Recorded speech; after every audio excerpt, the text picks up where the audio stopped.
तो RPF constable की अभी तक जितनी भी शिफ्ट हो चुकी हैं उन सभी शिफ्ट के आधार पर एक ऐसा मॉडल पेपर आपके समक्ष में प्रस्तुत करने जा रहा हूं कि अगर इस मॉडल पेपर को आप साथियों सीरियसली धैर्य के साथ देख लेते हैं तो मेरा मानना है कि पेपर आपका बड़ी ही आराम से क्रैक हो जाएगा, क्योंकि एग्जामिनर कहां कहां से सवाल पूछ रहा है, रीजनिंग के कौन कौन से किस किस चैप्टर से सबसे ज्यादा सवाल और किस तरह के सबसे ज्यादा सवाल पूछ रहा है, ये साथियों मालूम पड़ चुका है। मैं कहूंगा जितने भी रीजनिंग के सवाल करवाऊं लगभग 20 सवाल लिए हैं मैंने टॉप लेवल के। उसके बाद साथियों मैथ के क्वेश्चंस और करंट अफेयर और साथियों जीके जीएस सब कुछ देखेंगे आज के इस वीडियो में। जैसे आपके पेपर पूछा जा रहा है, अगर आप इस वीडियो को अच्छे तरीके से देख लेते हैं तो मैं कहूंगा ये एक वीडियो आपकी परीक्षा पर, आपकी आगामी शिफ्ट पर साथियों भारी पड़ने वाली, क्योंकि आज की इस वीडियो में हर एक कॉन्सेप्ट को हम लोग साथियों कवर अप करेंगे, जैसा पेपर आपसे पूछा जा रहा है, जैसे सवाल आपसे पूछे जा रहे हैं।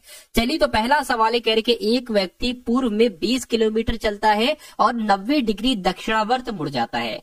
वह फिर वहां से बाईं ओर मुड़कर 10 मीटर चलता है और वो 90 डिग्री वामावर्त मुड़ जाता है और 20 मीटर चलता है। प्रारंभिक बिंदु से वो कितनी दूरी पर है? अब यहाँ पर दो शब्द आए हैं, देखिए साथ, एक तो वामावर्त शब्द आया है और एक यहाँ पर दक्षिणावर्त शब्द आया है। इसका मतलब क्या होता है मैं आपको बता देता हूँ। देखिए अगर कभी भी कहे दक्षिणावर्त आपको मुड़ना है, पहली बात जैसे कि मान लीजिए अगर ये ऐसे कोई जा रहा है और दक्षिणावर्त मुड़ना है तो वो ऐसे मुड़ जाएगा, इधर के लिए मुड़ जाएगा, इधर के लिए मुड़ जाएगा ना, ठीक है। दक्षिणावर्त का मतलब होता है साथियों जैसे घड़ी की सुइयां चलती ना, पहले इधर फिर इधर फिर इधर ऐसे ऐसे आती है, तो इसको दक्षिणावर्त कहा जाता है। लेकिन घड़ी की सुइयां अब अगर अपोजिट चलने लगे, जैसे कि मान लीजिए ठीक है ऐसे ऐसे चलने लगे, ऐसे ऐसे करके चलने लगे, तो इसको वामावर्त कहा जाता है। तो ये समझ गए बात। अब चलिए अब बढ़ते हैं साथियों इस सवाल की तरफ। तो कहा गया है कि एक व्यक्ति पूर्व में 20 मीटर चलता है, तो साथियों मान लीजिए यहाँ पर वो व्यक्ति है और पूर्व में चलेगा तो इधर चलेगा, कितना चला है 20 मीटर चला है। कह रहे कि 90 डिग्री दक्षिणावर्त वो मुड़ गया है,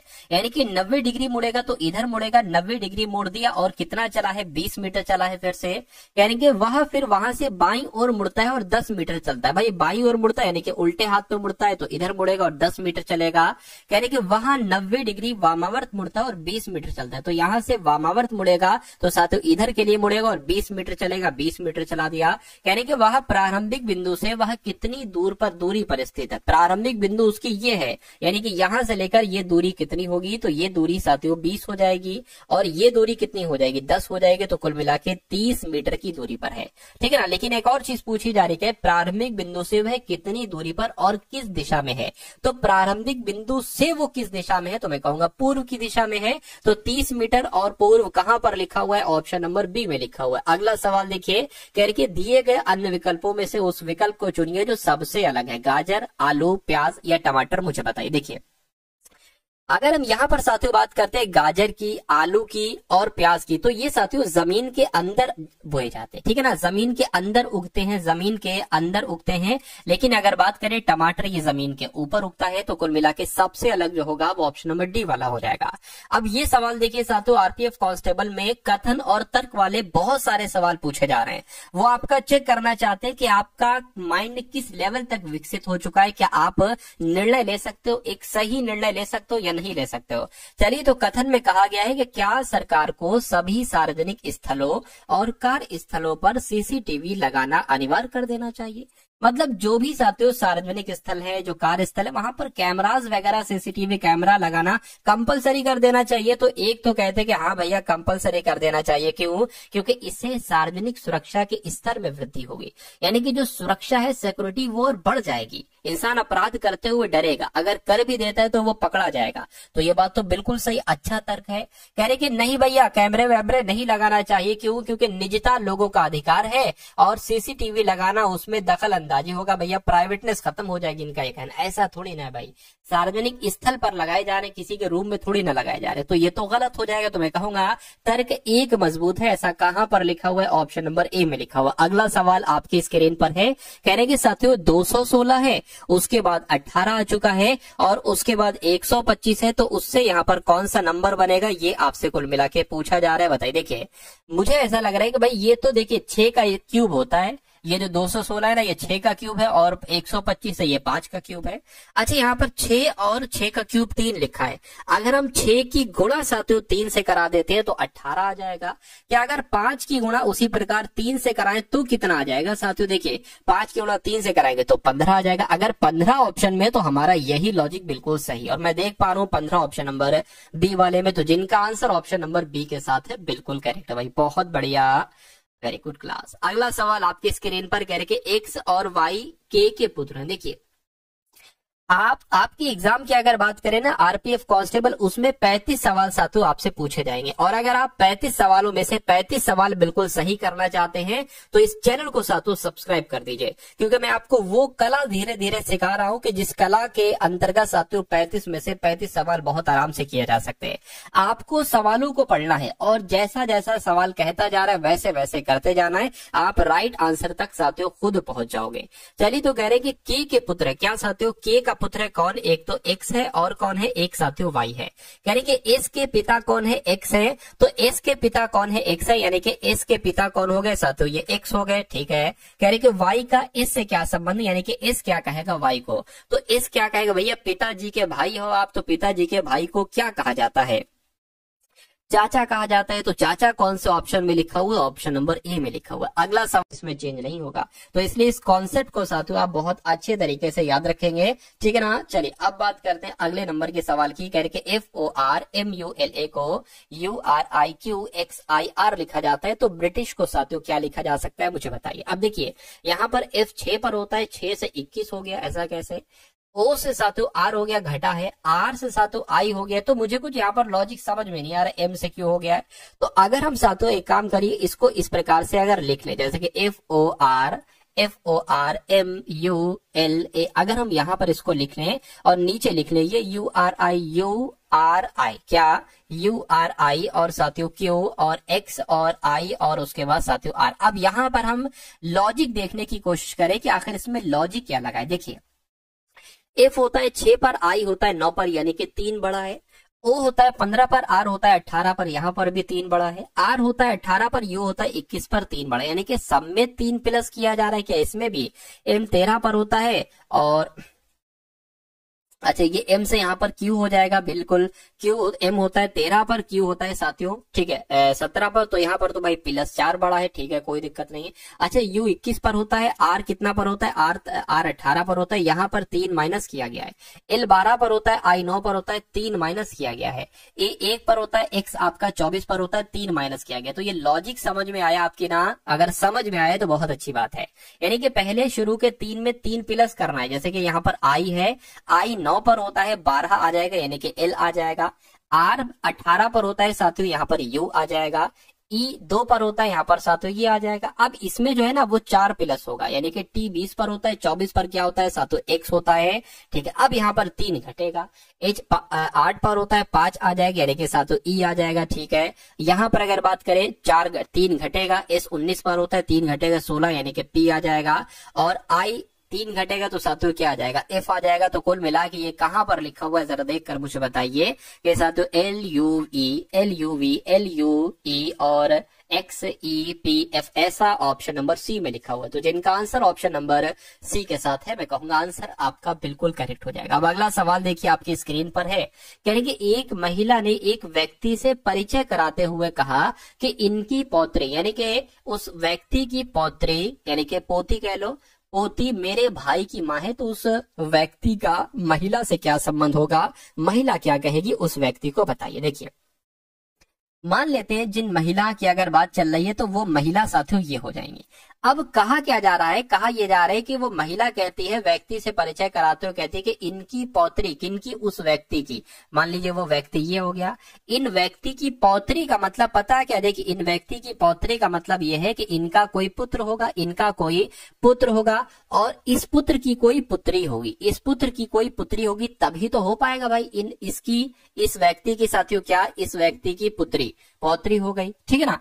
महिला कहती कि इस व्यक्ति की पौत्री, पौत्री ये हो गई, पौत्री ये हो गई, ठीक है। उसके बाद कह रहे हैं कि इनकी पौत्री, ठीक है, इनकी पौत्री मेरे भाई की माँ है। अच्छा, मेरे भाई की माँ है या कह लो मेरी माँ है, बात तो एक ही है, तो ये इनकी माँ है, ये माँ है, ये बेटी है, कुल मिला के उस व्यक्ति का उस महिला से क्या संबंध होगा, वो महिला क्या कहेगी। देखिए ये मम्मी हो गई, मम्मी के पिताजी को नाना कहा जाएगा, यानी कि ये नाना हो गए, और फिर ये कौन हो गए, ये साथियों परनाना हो गए। तो कुल मिला के कहीं पर क्या परनाना ऑप्शन में है, बिल्कुल ऑप्शन में है, ऑप्शन नंबर डी वाले में है।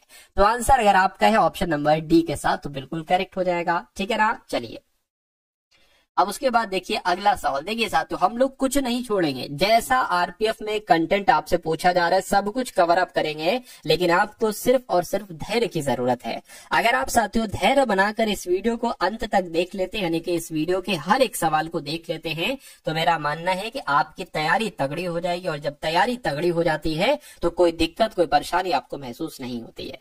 ठीक है ना, तो अगर बात करें कुछ नारियल तेल होते हैं, ठीक है, कुछ नारियल तेल होते हैं, तो मान लेते हैं साथियों ये आपके क्या हो गए, ये आपके नारियल हो गए, और कुछ नारियल तेल हो गए या कुछ नारियल तेल हो गए। ठीक है, यहाँ पर तो एक ही दे रखा है भाई साहब। अच्छा देखिए मैं आपको बतला देता हूँ। ठीक, ये निष्कर्ष एक है, ये निष्कर्ष दो है, ये सारे के सारे क्या हो जाएंगे, ये सारे के सारे कथन है, ये सारे के सारे कथन है, यहाँ पर निष्कर्ष नहीं लिखा। तो पहला कथन है कुछ नारियल तेल है, कुछ नारियल तेल हो गए, कुछ तेल कवि है। तो मान लीजिए कुछ तेल क्या हो गए, कुछ तेल साथियों कवि हो गए, और कह रहे कुछ कवि पत्रिकाएं हैं, कुछ कवि क्या हो गए, कुछ कवि पत्रिकाएं हो जाए। अब निष्कर्ष को पढ़िए, पहला निष्कर्ष, दूसरा निष्कर्ष, कौन सा निष्कर्ष है ये बताइए। कह रहे कुछ कवि तेल होते हैं, कुछ कवि तेल होते हैं, बिल्कुल इतने कवि जो है ना वो तेल होते हैं, ये बात बिल्कुल सही है। कुछ नारियल कवि होते हैं, कुछ नारियल कवि होते हैं। भाई साहब नारियल ये है, कवि ये है, तो कैसे कुछ नारियल कवि हो सकते हो। तो मैं कहूंगा केवल निष्कर्ष एक अनुसरण करता है, ऐसा कहां पर लिखा हुआ है, ऐसा आपका ऑप्शन नंबर डी में लिखा हुआ है। उसके बाद देखिए नंबर सीरीज का सवाल है। नंबर सीरीज के सवाल भी साथियों 2 से 3 आपसे पूछे जा रहे हैं। कह रहे कि 7 है, उसके बाद 19 है, उसके बाद 31 है, उसके बाद 51 है, उसके बाद 71 है। तो यहाँ पर अगला नंबर साथियों कौन सा हो सकता है, देखकर मुझे बता दीजिए। देखिए अगर 7 से 19 पर जाए तो मैं कहूंगा 12 बढ़ा दीजिए। 19 से 31 पर जाए, यहाँ पर भी साथियों 12 बढ़ा दीजिए। 31 से 51 हो गया यानी कि 20 बढ़ा है। 51 से 71 हो गया यानी कि 20 बढ़ा है। तो अब साथियों 12 फिर 20 तो यहाँ पर क्या आ सकता है, जितना यहाँ पर उछाल मारा है ना उतना ही यहाँ पर उछाल मारेगा। जैसे कि 12 में 20 हो गया है तो 8 बढ़ाया गया, यहाँ पर भी 8 बढ़ाएंगे तो 28 हो जाएगा। यानी कि 71 में 28 जोड़ेंगे तो कितना आ जाएगा साथियों, तो 99 आ जाएगा। या ऑप्शन में कहीं 99 लिखा हुआ है, बिल्कुल लिखा हुआ है, ऑप्शन नंबर ए में लिखा हुआ है, तो ये आपका सही जवाब है। ठीक है ना, चलिए अगला सवाल देखिए साथियों। हो सकता हो ये सवाल आपको यहाँ पर आसान लग रहा है, लेकिन जब आप एग्जाम हॉल में पहुंचते हैं तो यही सवाल आपके लिए नासूर हो जाते हैं। मतलब इन्हीं सवालों को करना आपके लिए बहुत मुश्किल हो जाता है। तो कब ये सवाल आपको आसान लगेंगे एग्जाम हॉल में, जब आप इन्हीं सवालों की बहुत ज्यादा बार बार प्रैक्टिस करें, टारगेट सिलेक्शन से प्रैक्टिस करेंगे, तो लॉजिक भी आपको बहुत आसानी से समझ में आएगा और सारा काम हो जाएगा। तो आप सिर्फ साथियों प्रैक्टिस करते रहिए, पेपर तो आराम से निकल जाएगा। ठीक है ना, चलिए साथियों काबिल बनिए, कामयाबी तो झक मार के पीछे आएगी। तो प्रैक्टिस करिए, सिलेक्शन तो बहुत आराम से हो जाए, कोई दिक्कत नहीं है। अब यहाँ पर कहा जा रहा है कि एक टैक्सी चालक है, ये सुबह सूर्य की दिशा की ओर टैक्सी चलाता है। अब देखिए यहाँ पर हिंट दिया गया है कि भैया सुबह का समय है और ये सूर्य की तरफ चला रहा है। तो मैं कहूंगा ये जाहिर सी बात है, ये पूर्व की तरफ जा रहा होगा, क्योंकि सुबह में सूर्य किस तरफ होता है, पूर्व की तरफ होता है। तो ये जो टैक्सी चालक अपनी टैक्सी चला रहा है, ये पूर्व की तरफ चला रहा है। ठीक है भाई साहब, पूर्व की तरफ चला रहा है। कह रहे कि कुछ समय के बाद, यानी कि कुछ समय चलने के बाद वह दाहिनी ओर मुड़ता है, यानी कि अब इसका मुंह इस तरफ है, तो दाहिनी यानी कि सीधे हाथ पे मुड़ेगा, यानी कि इस तरफ मुड़ेगा।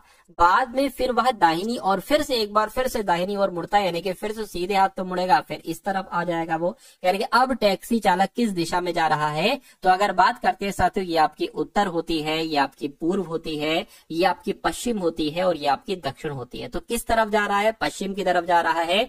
पश्चिम कहां पर लिखा हुआ है, ऑप्शन नंबर ए में लिखा हुआ है। तो ये आपका बिल्कुल करेक्ट आंसर हो जाता है। अगला सवाल आपकी स्क्रीन पर कह रहे कि सिलचर, असम और भारत, इनके बीच कौन सा वेन आरेख बनेगा, बताइए। देखिए मुझे इतना पता है कि भैया भारत के अंतर्गत क्या है, ये मान लेते भारत हो जाएगा। ठीक है, और फिर ये क्या हो जाएगा, ये आपका साथियों असम हो जाएगा। अरे भाई असम भारत के अंतर्गत ही तो है, और असम में एक जिला है सिलचर, यानी कि ये क्या हो जाएगा, ये आपका सिलचर हो जाएगा। तो कुछ ऐसा वेन आरेख बनेगा। ऐसा कहां पर बना हुआ है साथियों, ऑप्शन नंबर डी में बना हुआ है, तो यही तो आपका राइट आंसर है। अगला सवाल देखिए आपके स्क्रीन पर है। यहां पर अगर बात करते हैं साथियों, देखिए 1.5 आ गया, ठीक है, 1.5 आ गया, उसके बाद 5 आ गया, ठीक है, उसके बाद 10.5 आ गया, कितना 10.5 आ गया, और उसके बाद साथियों आपको बताना है क्या नंबर आएगा, और उसके बाद एकदम से 27.5 आ गया। तो आखिर यहाँ पर लॉजिक क्या लगा हुआ है, जरा मुझे देखकर साथियों बताइए। देखिए अगर यहाँ पर हम जैसे कि 1.5 से 5 हुआ है, तो हम यहाँ पर अगर 3.5 प्लस करते हैं तो ये 5 हो जाएगा, ठीक है। अब अगर 5 से 10.5 बनाना है तो मैं कहूंगा यहाँ पर 5.5 बढ़ा दीजिए, 10.5 हो जाएगा, ठीक है। यानी कि पहले 3.5 बढ़ाया गया, 5.5 बढ़ाया गया, तो जाहिर सी बात है अब साथियों आपको कितना बढ़ाना है बताइए। अब आप साथियों कितना बढ़ा सकते हैं ये एक बार मुझे बता दीजिए। तो यहाँ मेरे हिसाब से साथियों कितना, 5.5, 6.5, 7.5 बढ़ना चाहिए। तो 7.5 अगर हम यहाँ पर बढ़ाते हैं तो ये कितना हो जाएगा साथियों, एक तरीके से बताइए।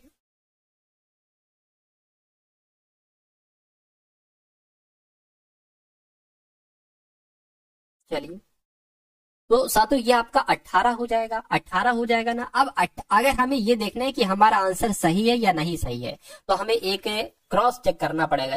पहले 3.5 बढ़ाया, फिर 5.5, फिर 7.5, अब कितना साथियों बढ़ जाएगा, 9.5 बढ़ेगा। तो अगर 18 में 9.5 जोड़ोगे और अगर 27.5 आता है तो ये आंसर हमारा बिल्कुल सही है। और बिल्कुल साथियों 18 और 9 27 हो जाएगा, और 0.5 तो 0.5 बिल्कुल साथियों, यानी कि 18 हमारा बिल्कुल सही जवाब हो जाएगा, और जिनका आंसर ऑप्शन नंबर डी तो बिल्कुल करेक्ट है। अगला देखिए आपके स्क्रीन पर, कहने के क्यू सी का बेटा है। अभी साथियों हम लोग यहाँ पर मैथ भी देखेंगे, रीजनिंग भी देखेंगे, रीजनिंग तो चल रही है, मैथ भी देखेंगे, जीके देखेंगे और करंट अफेयर देखेंगे, ठीक है ना। चलिए, तो सी का बेटा कौन है, क्यू है। तो सी का बेटा क्यू है, जैसा जैसा कहा जा रहा है वैसा करते जाइए। तो सी का बेटा क्यू हो गया, जिसने ए से विवाह किया। अच्छा, जिसने किसके लिए इस्तेमाल किया गया, क्यू के लिए या सी के लिए। तो कभी भी जिसने आए या जो आए तो वो हमेशा दूसरे वाले के लिए इस्तेमाल होता है, यानी कि पहला वाला क्यू है, दूसरा वाला सी है। तो ए का विवाह जो किया गया है वो सी के साथ किया गया, तो ए का विवाह जो किया गया वो सी के साथ किया गया, ठीक है। कहने कि क्यू की बेटी एम है, तो क्यू की बेटी कौन हो जाएगी, क्यू की बेटी यहाँ पर एम हो जाएगी। कहने कि एम का ए से क्या रिश्ता, यानी कि ए क्या कहेगा एम को, तो ए क्या कहेगा एम को। देखिए ये बेटा हो गया, बेटे की बेटी को क्या कहा जाता है, तो भाई साहब बेटे की बेटी को तो पोती कहा जाता है, और पोती कहां पर लिखा हुआ है, ऑप्शन नंबर ए में लिखा हुआ है। तो ये आपका राइट आंसर है। अगला सवाल आपकी स्क्रीन पर है, यानी कि एक महिला का परिचय कराते हुए एक आदमी कहता है कि इनके पति, ठीक है, मेरे दादा के इकलौते बेटे। अब यहाँ पर आप समझने की कोशिश कीजिए, क्या अब एक महिला है, तो मान लीजिए साथियों ये वो महिला हो गई जिनकी बात चल रही है, और महिला का परिचय कराते हुए एक आदमी कहता है, क्या कहता है, एक आदमी कहता है कि इनके पति यानी कि साथियों इनके पति, ठीक है, इनके पति मेरे दादा के इकलौते बेटे। अच्छा देखिए, मेरे दादा के इकलौते बेटे कौन होंगे, मेरे पिताजी ही तो होंगे। अरे भाई मेरे दादाजी के इकलौते बेटे मेरे पिताजी, इकलौते बेटे यानी कि मेरे पिताजी के इकलौते बेटे कौन, मैं खुद की अपनी बात कर रहा हूं। तो कुल मिला के महिला का पति कौन हो जाएगा, यही आदमी तो हो जाएगा। तो महिला का उस आदमी के साथ क्या संबंध है, वो आदमी क्या कहेगा उस महिला को, तो वो तो पत्नी कहेगा। तो पत्नी कौन सा ऑप्शन में, ऑप्शन नंबर डी वाले में। साथ में मैं आपको बहुत जल्दी ये सारी चीजें समझाने की कोशिश करता हूँ, क्योंकि आपके पास समय थोड़ा सा कम है। अगर आप इन चीजों को साथियों समय ज्यादा देंगे तो मेरा मानना है, क्योंकि आपके एग्जाम में आपको बहुत कम समय में इन सभी सवालों को तय करना है। अगर आप कम समय में इन सभी सवालों को कर लेते हो तो साथियों ये समझ लीजिए कि आपके पास समय बच रहेगा, और फिर वो क्वेश्चन जो कोई नहीं कर पा रहा है आप उन क्वेश्चंस को समय देकर बहुत आराम से करने जाओगे। तो यही चीजें तो होती है साथियों लोगों से आगे बढ़ने की, और कुछ लोग, थोड़े बहुत लोग से नहीं, लाखों लाख बच्चे पछाड़ दोगे आप साथियों एक क्वेश्चन सही करने पर। चलिए तो अब बात करते हैं। अच्छा यहाँ पर कुछ दिक्कत लग रही है मुझे,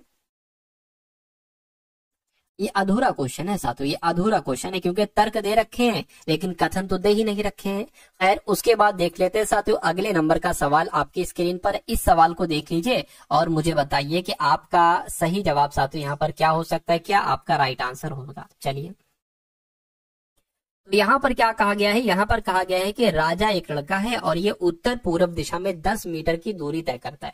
जैसे जैसे कहा जा रहा है ना वैसे वैसे साथियों हम लोग यहाँ पर कर लेते हैं।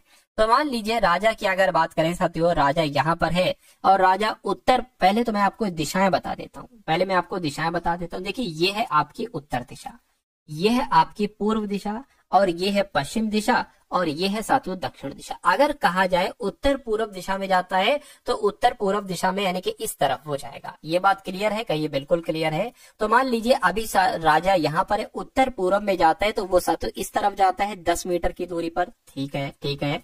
यानी कि फिर वह पश्चिम की ओर चल जाता है, पश्चिम मतलब इधर की ओर तक चल जाता है, तो वो इस तरफ चलता है और 22 मीटर चलता है। कितना चलता है साथियों? 22 मीटर चलता है। ये 22 मीटर चला दिया, एक सेकेंड, 22 मीटर चलता है ना, ठीक है ना। तो यहाँ से यहाँ पर पहुंच गया तो फिर यहाँ से इधर आया वो 22 मीटर उसने वो दूरी चली। अभी वो यहाँ पर आ गया है, कह रहे कि वहां से वो दक्षिण पश्चिम की ओर 10 मीटर चलता है। दक्षिण पश्चिम की तरह इधर है तो वो इस तरफ चलेगा, दक्षिण पश्चिम चलेगा और 10 मीटर चलेगा।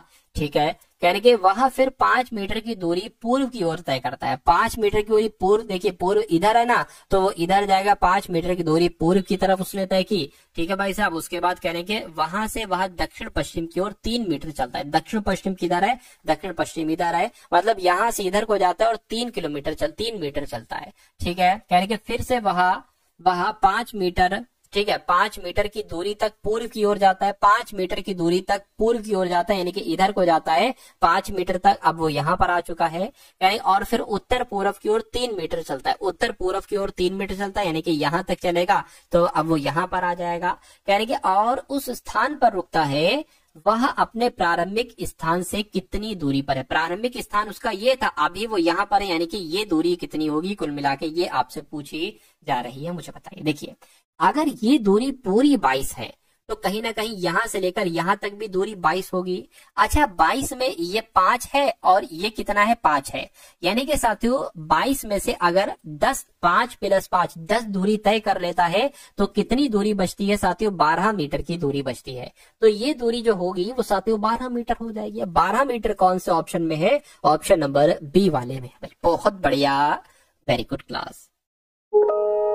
उसके बाद देखिए साथियों अगले नंबर का सवाल आपकी स्क्रीन पर आ चुका है। कहा जा रहा है कि कथन है और यहाँ पर निष्कर्ष है। कथन के अकॉर्डिंग आपको बताना है साथियों कि कौन सा निष्कर्ष यहाँ पर सही हो सकता है।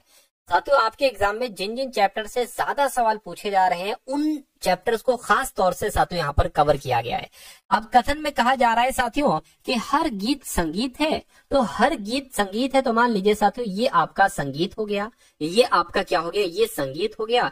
ठीक है ना, ये संगीत हो गया और हर गीत संगीत है तो ये आपका गीत हो गया। ये गीत, सभी गीत जो हो गए ना वो संगीत हो जाएंगे और कह के कोई भी ध्वनि संगीत नहीं है। ठीक है ना, कोई भी ध्वनि जो है वो संगीत नहीं है। तो मैं कह सकता हूं साथियों कि मान लीजिए साथियों ये क्या हो गई? ये ध्वनि हो गई। ठीक है ना, और कोई भी, ठीक है, कोई भी ध्वनि संगीत नहीं, कोई भी ध्वनि संगीत नहीं है तो कोई भी गीत ध्वनि नहीं हो सकता।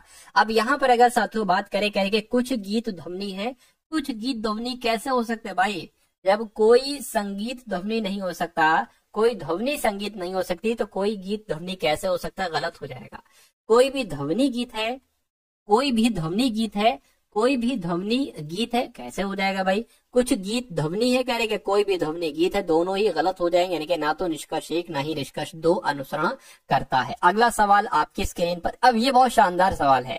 ये साथियों इस सवाल का जवाब वही दे सकता है जो थोड़ा सा दिमाग उसका थोड़ा तेज होगा। ठीक है, थोड़ा सा एफर्ट डालेगा, सिर्फ एफर्ट का काम है और थोड़ा सा दिमाग लगाने की जरूरत है। ठीक, आप राइट आंसर तक बिना कुछ आसानी से पहुंच जाएंगे बिना पेन उठाए। देखिए कहा जा रहा है कि रवि ने स्कूल जाने के लिए बस किस समय पकड़ी। ये आपसे सवाल पूछा जा रहा है कि बताइए भैया किस समय पकड़ी। आपको हिंट 2 दिए गए, 1 और 2। क्या इन दोनों की मदद से आप इस सवाल का जवाब दे सकते हैं या सिर्फ एक हिंट की मदद से या दूसरे हिंट की मदद से? देखिए यानी कि रवि से रोजाना वाली सुबह 8:25 की बस छूट गई। यानी कि वो रवि से रोजाना वाली सुबह बस, रवि ने स्कूल जाने के लिए बस किस समय पकड़ी? कहने कि वो बस छूट गई जो 8:25 पर आती थी। ठीक है, और हर 10 मिनट पर बस आती है। ठीक है, तो इससे तो नहीं आप बता पाए कि भैया रवि ने स्कूल जाने के लिए बस किस समय पकड़ी थी। यानी कि रवि सुबह 8:55 की बस नहीं पकड़ पाया, यहां पर भी वो नहीं पकड़ पाए, यहां पर भी कह रहे हैं कि नहीं हमें बस किस समय पकड़ी ये भी नहीं बता रहा है दूसरा वाला। उसके बाद भी कोई बस नहीं पकड़ पाया, तो भाई दोनों को मिलाकर या किसी एक से या किसी दूसरे से या दोनों को मिलाकर सवाल का जवाब आप नहीं दे सकते। तो ये बात कहां पर लिखी हुई ये जरा देखिए। अकेले कथन 1 में दी गई जानकारी से प्रश्न का उत्तर देने के लिए पर्याप्त है, नहीं। दोनों कथन 1 और 2 में दी गई जानकारी कुल मिलाकर इस प्रश्न के लिए पर्याप्त नहीं है। तो ये आपका जवाब हो जाएगा, यही आपका राइट आंसर हो जाएगा। अगला सवाल देखिए। तो अब साथियों यहाँ पर आपके सामने मैथ के क्वेश्चन शुरू हो चुके हैं, तो अपना दिमाग साथियों खोल लीजिए अच्छे तरीके से। जो जंग लगा हुआ है आपके दिमाग में उसको साथियों दूर कर दीजिए। दूर तभी होगा जब आप इन सवालों को करने की कोशिश करेंगे। अब कहा गया है कि एक दूध वाला 20% का लाभ कमाता है, अगर वह दूध की मूल मात्रा में 10% पानी मिलाता है तो उसके लाभ का प्रतिशत क्या होगा। अब इंसान सोच में पड़ जाएगा कि ये बात तो समझ में आ गई कि दूध वाला 20% का प्रॉफिट लेता है, लेकिन मूल मात्रा में अगर वो 10% पानी मिलाता है। अब देखिए इस सवाल को एक ट्रिक की मदद से आप कैसे कर सकते हैं। कभी भी अगर ऐसा सवाल आ जाए कि 20% का लाभ हुआ है, ठीक है, अब देखिए दूध में वो 10% पानी मिलाता है तो कहीं ना कहीं वो 10% और लाभ लेता है।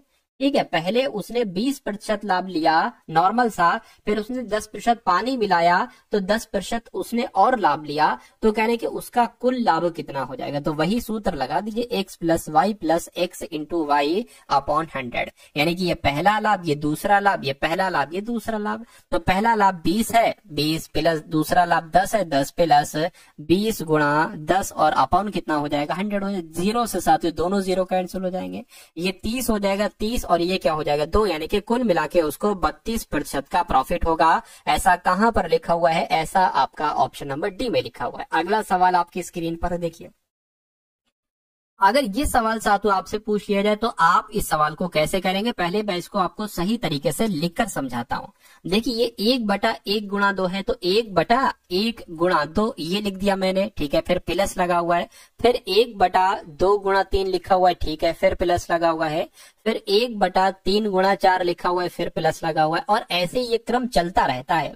ठीक है, और फिर अंतिम नंबर जो आते हैं वो 1/49 × 50 आ जाते हैं। तो आपको इसको सॉल्व करने के आखिर साथियों ये कैसे हो सकता है मुझे बताइए। चलिए भाई कैसे हो सकता है साथियों मुझे बताइए। अब अच्छा यहाँ पर एक चीज मैं आपको बता देता हूँ।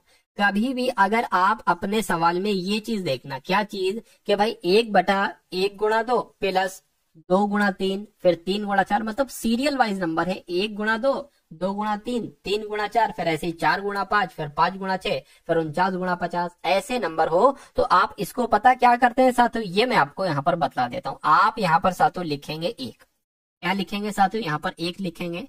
और अगर साथियों बात करते हैं यहाँ पर आपका क्या आ जाएगा, दोनों को घटा देंगे। जैसे कि ये 1/1 लिखा हुआ है तो 1 लिख लिया, अब यहाँ पर -1/2 आ जाएगा। ये चीज आपने इस फॉर्म में लिखी। अब इसको जरा समझिए, जैसे कि 1 है ना तो 1/2 आएगा, -1/3 आएगा। यही ये जो चीज हमने इसमें की है, 1/2 आएगा, -1/3 आएगा, ये चीज कंप्लीट हो गई। अब प्लस लगाए तो प्लस लिख दीजिए। ऐसे ये 1/3 तो 1/3, -1/4 तो -1/4 आ जाएगा। ऐसे ये सब चलता रहेगा। उसी प्रकार 1/49, 1/49 -1/50, आप इसको इस प्रकार से लिखोगे। और जब आप इसको इस प्रकार से लिख लोगे तो आपके लिए सवाल साथियों ये बहुत आसान हो जाए। कैसे, देखिए माइनस का 1/2 है, प्लस का 1/2 है, तो इस माइनस के प्लस कैंसिल हो जाएगा। 1/3 से प्लस का 1/3 कैंसिल हो जाएगा। उसी प्रकार माइनस का 1/4 है, यहाँ पर प्लस का 1/4 होगा, कैंसिल हो जाएगा। और यही चीज कैंसिल होते होते यहाँ पर ये भी कैंसिल हो जाएगी, लेकिन फिर ये कैंसिल नहीं हो, क्यों, क्योंकि ये तो इकलौती चीज है। ठीक है, तो अब बचा क्या आपके पास, ये तो 1 बचा, 1 - 1/50 बचा, तो इसको आप सॉल्व कर लो, आपका आंसर आ जाएगा 50 से कम 50, और 50 में से 1 जाएगा, 49/50 यहाँ पर आपका आ जाएगा। ठीक है ना। अब इसको साथों आप लोग भाग कर लीजिए, तो पॉइंट लगाएंगे, 0 आप बढ़ा देंगे, इस 0 से ये 0 कैंसिल हो जाएगा, 5 × 45 हो जाएगा, 4 बचेगा, पॉइंट लगाए 0 5 48, यानी कि 0.98 आपका आंसर आ जाएगा। और 0.98 कहां पर लिखा हुआ है, ऑप्शन नंबर ए में लिखा हुआ है। तो ये क्या है साथियों, यही तो आपका आंसर है। अगला देखिए,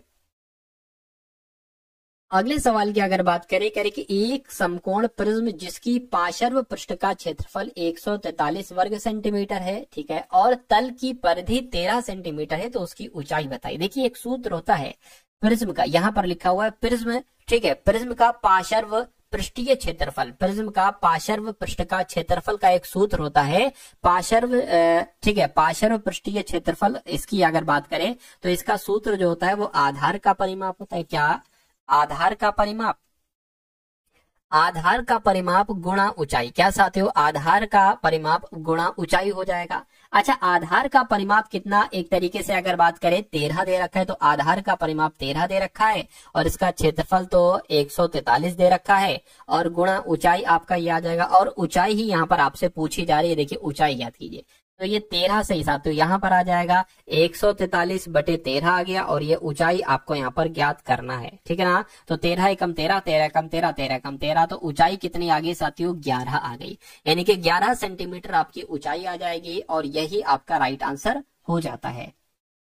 अब उसके बाद देखिए साथियों अगला सवाल है कि एक थैले में 305 रुपए की राशि है और 4:5:7 के अनुपात में 25 पैसे, 10 पैसे, 50 पैसे के सिक्के हैं।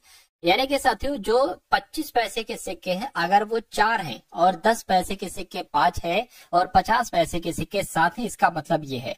तो साथियों प्रत्येक प्रकार के सिक्कों की संख्या का आपको पता लगाना है। यहाँ पर साथियों ये सवाल बहुत शानदार है, इस कॉन्सेप्ट को देखिएगा, और इस कॉन्सेप्ट पर आधारित एक सवाल आपसे कुल मिला के पूछा जाएगा।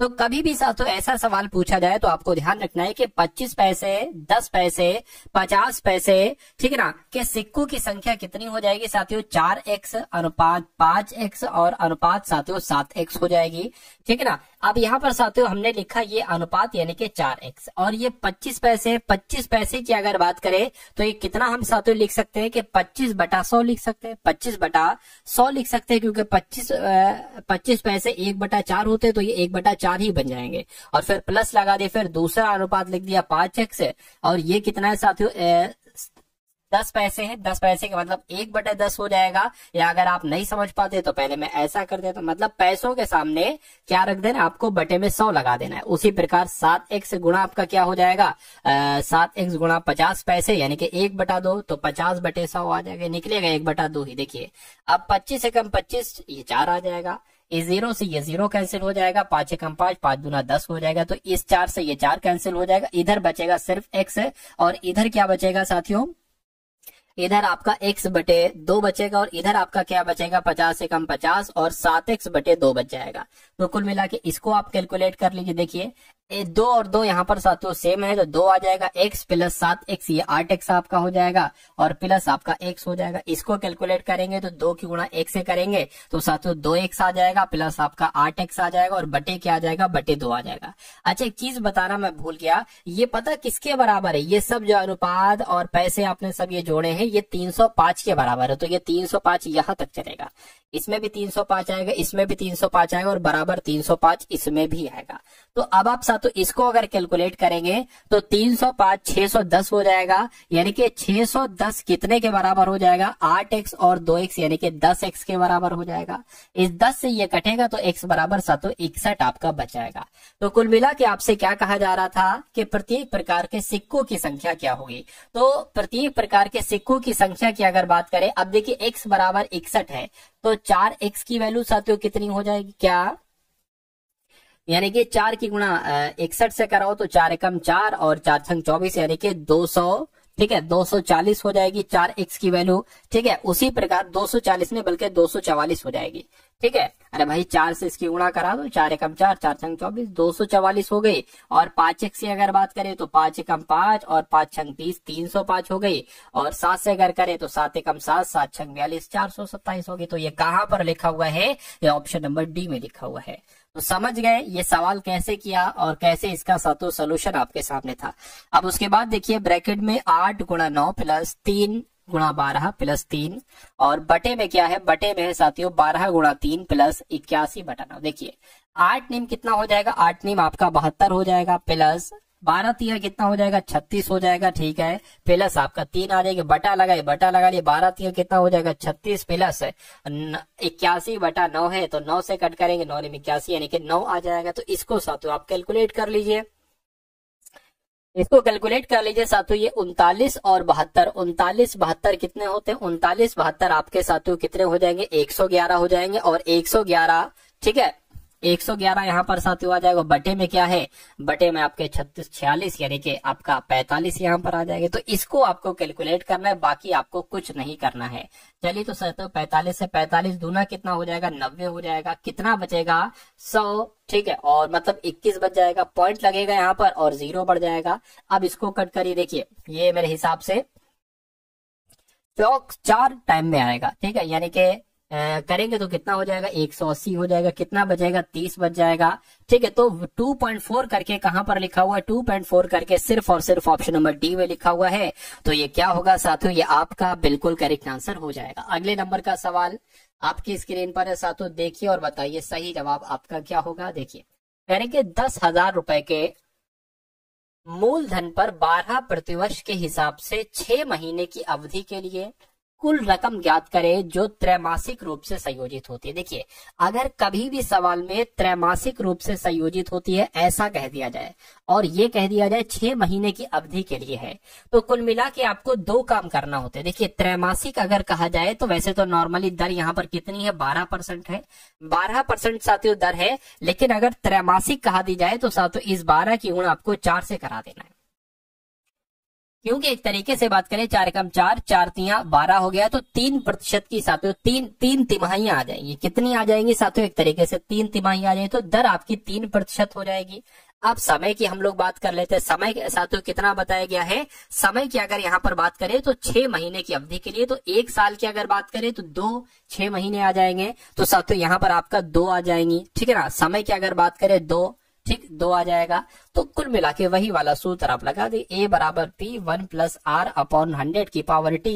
तो देख लेते हैं साथियों 10,000 रुपए है, तो a बराबर कितना हो जाएगा, 10,000 रुपए है, ठीक है ना। और 1 प्लस r कितना है, 3/100 की पावर कितने हो जाएगी, 2 हो जाएगी।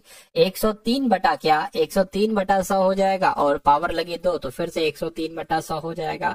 और यहाँ पर क्या हो जाएगा, 10,000 हो जाएगा। इन 2 जीरो से ये 2 जीरो, इन 2 जीरो से ये 2 जीरो कैंसिल हो जाएंगे, यानी कि a बराबर कितना आ जाएगा साथियों, 103 गुणा 103 आ जाएगा। तो इसको कैलकुलेट कर लीजिए, आपका आंसर आ जाएगा। तो इसको साथियों यहाँ पर कैलकुलेट कर लेते हैं, ठीक है।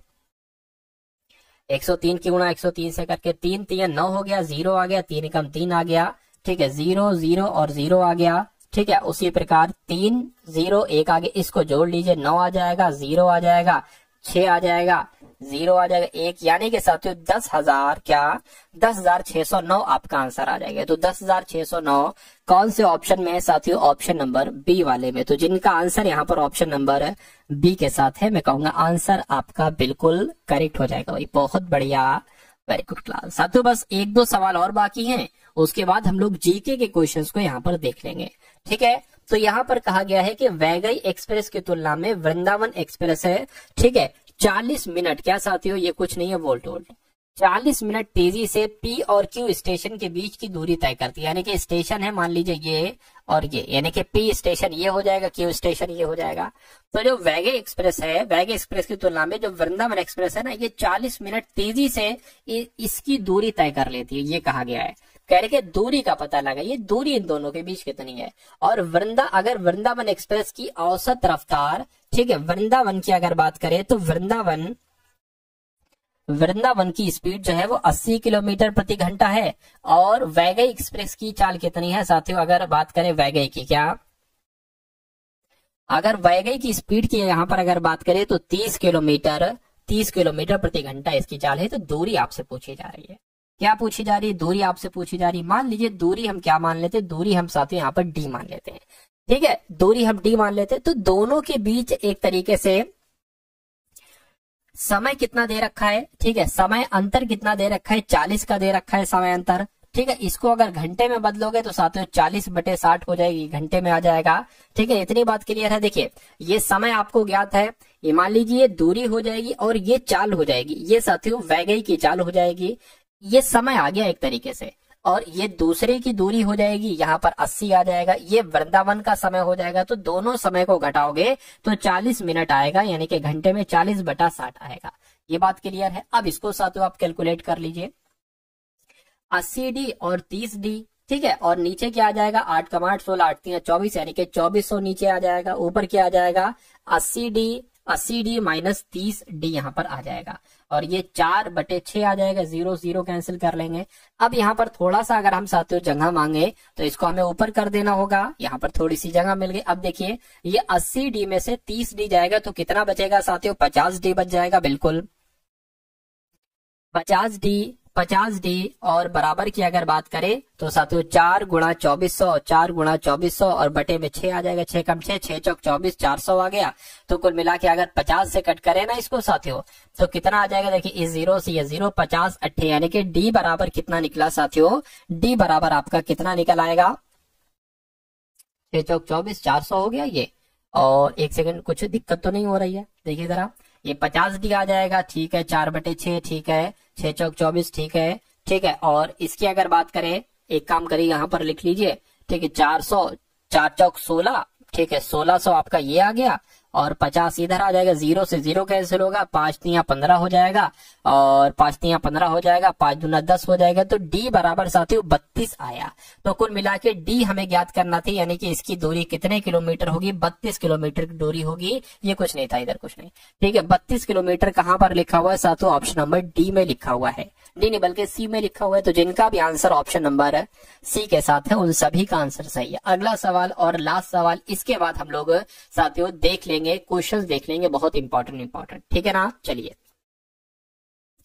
तो यहाँ पर साथियों आपसे कहा गया है कि पूजा एक काम को चारों से 3 गुना ज्यादा और बानों से 2 गुना ज्यादा वक्त लेती है। यदि तीनों एक साथ काम करें तो 2 घंटे में वो काम खत्म कर सकती हैं। बानू को पूरा काम करने में कितना वक्त लगेगा। अब देखिए यहाँ पर 3 लोग हैं, एक तो पूजा है, एक साथियों कौन है, चारू है, और एक कौन है, एक बानो है। तो कहा गया है कि पूजा एक काम को करने में चारू से 3 गुना समय लेती है। पूजा एक काम को चारों से 3 गुना ज्यादा और बानों से 2 गुना ज्यादा वक्त में करती है। तो अगर बात करें साथियों, मान लीजिए बानो अगर 3 मान लेते हैं, ठीक है, पूजा जो है वो बानों से 2 गुना करती है, तो साथियों 3 का 2 कितना हो जाएगा, 6 हो जाएगा। और कहा जा रहा है कि पूजा एक काम को करने में चारों से 3 गुना ज्यादा समय लेती है। तो चारों से 3 गुना यानी कि ये 2 होगा, तभी तो ये साथियों 3 गुना हो पाएगा, इसका 6 हो जाएगा। तो कुल मिला के ये चीज आपको मालूम पड़ गई, यानी कि आपको साथियों समय का अनुपात पता चल गया है कि ये तीनों लोग कितना कितना समय लेती है। अब अगर मैं आपसे पूछूं, अगर समय का आपको अनुपात पता चल गया और अगर आपको क्षमता का अनुपात निकालना है तो कैसे, जैसे कि मान लीजिए पूजा एक दिन में कितना काम करेगी, चारों एक दिन में कितना काम करेगी, और ये एक दिन में कितना काम करेंगी, ठीक है। चलिए, कोई दिक्कत नहीं है। चलिए, तो यहां पर अगर बात करें क्षमता का अनुपात निकाल लेते हैं, ठीक है। तो कहा जा रहा है कि यदि तीनों एक साथ काम करे तो 2 घंटे में वो काम खत्म करती है। तो बानो पूरा काम अकेले कितने दिन में करेगी, कितने वक्त में करेगी। तो हमें ये पता चल जाए कि बानो एक दिन में कितना काम करती है, तभी तो हम क्षमता निकालने के बानो एक दिन में कितना काम करेगी। देखिए, हमें सबसे पहले निकालना पड़ेगा इन संख्याओं का एलसीएम। 6 2 3 का एलसीएम निकालना पड़ेगा। 2 से करेंगे 3 आ जाएगा, 2 एकम 2 3 आ गया, और 3 आ जाएगा, यानी कि 6 इनका एलसीएम हो जाएगा। अब आपको पता क्या करना है साथियों, अब आपको एक तरीके से ये जो लिखा हुआ है ना 1/6 और 1/6 कर लो, 1/2 कर लो, 1/3 कर लो, और इन सब की 6 से गुणा करा दो, इन सब की 6 से गुणा करा दो, इन सब की 6 से गुणा करा दो। ये अनुपात जो निकलेगा वो साथियों क्षमता का ही अनुपात यहाँ पर निकल आएगा। ये चीज आपको ध्यान रखना है। देखिए, तो 6 से 6 का कैंसिल करोगे, 1 आ जाएगा, यानी कि पूजा एक दिन में 1 काम करती है। यहाँ पर 3 आ जाएगा, 2 3 6, चारों एक दिन में 3 काम करती है, 3 दूना 6, बानो एक दिन में 2 काम करती है, ठीक है। तो अगर साथियों 2 घंटे में वो काम खत्म कर, अगर तीनों लोग एक साथ काम करते हैं तो 2 घंटे में वो काम खत्म हो जाता है। अच्छा, तीनों लोग एक साथ कितना काम करते हैं, तो 1 और 3 4 5 6, यानी कि 1 घंटे में ये 6 काम करते हैं तीनों लोग मिलकर, और 2 घंटे में काम खत्म हो रहा है, यानी कि टोटल 6 दूना 12 काम है। कितना काम है, टोटल 12 काम है। तो अगर ये 12 काम इससे करवाए जाए, बानों से करवाए जाए, जो 1 घंटे में 2 काम करती है, तो ये साथियों 6 घंटे में ये काम निपटा देगी। तो 6 घंटे में काम निपटा देगी। 6 घंटे कहां पर लिखा हुआ है, ऑप्शन नंबर सी में लिखा हुआ है भाई। बहुत बढ़िया, वेरी गुड क्लास। अब उसके बाद साथियों यहाँ पर हम लोग करंट अफेयर के क्वेश्चंस देख ले रहे हैं। तो इन सभी सवालों को साथियों आप बहुत ध्यान से देखिएगा, क्योंकि ये करंट अफेयर के सवाल आपके पेपर में साथियों छपने वाले हैं। चलिए, तो कह रहे हैं कि यूएस हाउस ऑफ रिप्रेजेंटेटिव के स्पीकर कौन बने हैं? तो साथियों कौन बने हैं? माइक जॉनसन इनका नाम है और ये यूएस हाउस ऑफ रिप्रेजेंटेटिव के स्पीकर बने हैं। अगला सवाल देखिए, कह रहे हैं कि कौन 2023 में दुनिया का छठा सबसे बड़ा कपड़ा और परिधान निर्यातक देश बना है? तो साथियों अपना देश भारत बना है, आंसर आपका बी हो जाएगा। उसके बाद देखिए, कह रहे हैं कि हाल ही में द्वीप विकास एजेंसी की 7वीं बैठक की, देखिए अभी हाल फिलहाल में कुछ दिन पहले ही द्वीप विकास एजेंसी यानी कि आइसलैंड डेवलपमेंट एजेंसी की 7वीं बैठक हुई है। इसकी अध्यक्षता किसके द्वारा की गई है? तो इसकी अध्यक्षता साथियों अमित शाह के द्वारा की गई है, ये आपको याद रखना है। अगला सवाल देखिए आपकी स्क्रीन पर है, करके कौन सी बैंक हर घर लखपति योजना लॉन्च करेगी? तो कौन सी बैंक ये योजना शुरू करने वाली? स्टेट बैंक ऑफ इंडिया ये योजना लॉन्च करने वाली है, हर घर लखपति योजना। उसके बाद देखिए अगला सवाल, करके किस राज्य सरकार ने सावित्री बाई फुले की जयंती को महिला शिक्षक दिवस के रूप में मनाया है? तो यहाँ पर आपका जवाब जो होगा वो तेलंगाना हो जाएगा, यानी कि तेलंगाना राज्य ने सावित्री बाई फुले की जयंती को महिला शिक्षक दिवस के रूप में मनाया है। उसके बाद देखिए, करके किस राज्य में हाथियों की संख्या बढ़कर 5828 हो गई है? तो किस राज्य की बात चल रही है साथियों? असम की बात चल रही है, क्योंकि असम में अब हाथियों की संख्या कितनी हो गई है? 5828 हो गई है, ये आपको ध्यान रखना है। उसके बाद देखिए अगला सवाल, कह रहे डॉक्टर राजगोपाल चिदम्बरम का निधन हुआ है अभी हाल फिलहाल में साथियों, ठीक है, अभी हाल फिलहाल में लगभग 2 महीने पहले ही डॉक्टर राजगोपाल चिदम्बरम का निधन हुआ था। वो कौन थे? वो एक परमाणु वैज्ञानिक थे। कौन थे साथियों? वो एक परमाणु वैज्ञानिक थे। उसके बाद देखिए, कह रहे कि जारी यूनिसेफ की रिपोर्ट के अनुसार किस देश के 90 लाख बच्चे मानव निर्मित और प्राकृतिक अपराधों के कारण स्कूल नहीं जा पा रहे हैं? तो ये किस देश की बात चल रही है साथियों? इथियोपिया की बात चल रही है। यानी कि अभी जो यूनिसेफ की रिपोर्ट आई है उसके अकॉर्डिंग इथियोपिया देश के 90 लाख बच्चे मानव निर्मित और प्राकृतिक आपदाओं की वजह से स्कूल नहीं जा पा रहे हैं। उसके बाद देखिए, कह रहे कि केंद्रीय कपड़ा मंत्री गिरिराज सिंह ने किस राज्य में भारतीय हथकरघा प्रौद्योगिकी संस्थान के नवनिर्मित भवन का उद्घाटन किया है? तो ये साथियों इन्होंने पश्चिम बंगाल में किया है। केंद्रीय कपड़ा मंत्री हैं ये गिरिराज सिंह ने, इन्होंने पश्चिम बंगाल में ही भारतीय हथकरघा प्रौद्योगिकी संस्थान का उद्घाटन किया है। अब उसके बाद देखिए, कह रहे कि संयुक्त राष्ट्र सुरक्षा परिषद में अस्थायी सदस्य के रूप में साथियों कौन सा देश शामिल हुआ है? तो कौन सा देश शामिल हुआ है? पाकिस्तान देश शामिल हुआ है। आंसर आपका जो जाएगा वो ऑप्शन नंबर बी हो जाएगा। अगला सवाल आपकी स्क्रीन पर, कह रहे कि किसे उत्तर प्रदेश अधीनस्थ सेवा चयन आयोग यानी कि UPSSC का अध्यक्ष नियुक्त किया गया? तो ये क्वेश्चन साथियों इंपॉर्टेंट है, आपके एग्जाम में आएगा। आपके ध्यान रखना है कि डॉक्टर सत्यनारायण साबत की अगर बात करते हैं तो डॉक्टर सत्यनारायण साबत ही UPSSC आयोग के अध्यक्ष बन चुके हैं। नेक्स्ट नंबर का सवाल देखिए, कह रहे कि एसोचैम का महासचिव किसे नियुक्त किया गया है? ये भी इंपॉर्टेंट क्वेश्चन है। तो मनीष सिंघल का नाम आप लोग को याद रखना चाहिए, क्योंकि एसोचैम के महासचिव कौन नियुक्त किए गए हैं साथियों? मनीष सिंघल किए गए हैं। उसके बाद देखिए अगला सवाल, कह रहे हैं कि किसने राजस्थान के कोटा में सुपोषित माँ अभियान के तीसरे चरण का शुभारंभ किया है? तो साथियों ओम बिड़ला ने ही राजस्थान के कोटा में सुपोषित माँ अभियान के तीसरे चरण का शुभारंभ किया है, ओम बिड़ला ने। उसके बाद देखिए, प्रधानमंत्री मोदी ने कहा ग्रामीण भारत महोत्सव 2025 का उद्घाटन किया है? तो अगर बात करते हैं साथियों यहाँ पर, तो नई दिल्ली में किया गया है नरेंद्र मोदी के द्वारा, यानी कि नरेंद्र मोदी के द्वारा ही साथियों ग्रामीण भारत महोत्सव 2025 का उद्घाटन जो किया गया है वो नई दिल्ली में ही किया गया है। उसके बाद देखिए, कह रहे कि ICMR राष्ट्रीय पोषण संस्थान की नई प्रमुख कौन बनी है? तो अभी हाल फिलहाल में भारती कुलकर्णी जो है ना, ये राष्ट्रीय पोषण संस्थान की नई प्रमुख बनी है। उसके बाद देखिए अगला सवाल आपकी स्क्रीन पर है, कह रहे हैं कि तेंजिंग यांकी किस राज्य की पहली महिला IPS अधिकारी बनी है? तो अरुणाचल प्रदेश की साथियों IPS अधिकारी कौन बनी है? तेंजिंग यांकी बनी है, ठीक है ना। ये सभी के सभी सवाल साथियों आप लोग याद रखेंगे, ठीक है। और जिस PDF के बारे में मैंने आपको बताया था वो भी आप लोग जरूर ले लीजिएगा। खैर अब इन सवालों को देख लीजिए साथियों, 8-10 सवाल और बचे हैं करंट अफेयर के इंपॉर्टेंट, इनको भी आप लोग देख लीजिए। कहा जा रहा है कि हाल फिलहाल में अमेरिका के किस प्रांत में ने छात्रों पर होमवर्क के मानसिक तनाव को कम करने के लिए एक नया कानून पारित किया है? तो साथियों यहाँ पर अगर बात करें कैलिफोर्निया आपका सही जवाब हो जाएगा, यानी कि अमेरिका का जो कैलिफोर्निया है, तो कैलिफोर्निया ने छात्रों पर होमवर्क के मानसिक तनाव को कम करने के लिए एक नया कानून पारित कर दिया है। चलिए भाई, भारतीय सेना ने कहां पर अपनी सेना को जानो मेले का आयोजन किया गया। ये मेला है अपनी सेना को जानो। इस मेले का आयोजन भारतीय सेना ने जो किया है वो कहां पर किया है? वो हैदराबाद में किया है। कहां पर साथियों? वो हैदराबाद में किया है। उसके बाद देखिए 8वां कौतिक अंतर्राष्ट्रीय फिल्म महोत्सव ये कहां पर शुरू हुआ है? तो इसकी अगर बात करें ये साथियों नैनीताल में शुरू हुआ है। कहां पर शुरू हुआ है? कौतिक अंतर्राष्ट्रीय फिल्म महोत्सव साथियों नैनीताल में शुरू हुआ है। उसके बाद देखिए 31वीं राष्ट्रीय बाल विज्ञान कांग्रेस ये कहां पर शुरू हुई है? तो इसकी अगर बात करें ये साथियों भोपाल में शुरू हुई है। क्या? 31वीं राष्ट्रीय बाल विज्ञान कांग्रेस कहां पर शुरू हुई है? भोपाल में शुरू हुई है। अगले नंबर का सवाल आप लोग देखिए, कह रहे वन पारिस्थितिकी तंत्र को हरित सकल घरेलू उत्पाद से जोड़ने वाला पहला राज्य साथियों कौन सा है? बताइए। तो उस राज्य की अगर बात करें तो छत्तीसगढ़ है साथियों। वन पारिस्थितिकी तंत्र को हरित सकल घरेलू उत्पाद से जोड़ने वाला पहला राज्य छत्तीसगढ़ बन चुका है। उसके बाद देखिए कहा जा रहा है कि प्रवासी भारतीय दिवस समारोह का 18वां संस्करण ये कहां पर आयोजित किया गया है? तो साथियों ये कहां पर आयोजित किया जाएगा? ये भुवनेश्वर में आयोजित किया जाएगा। आंसर आपका ऑप्शन नंबर बी हो जाएगा।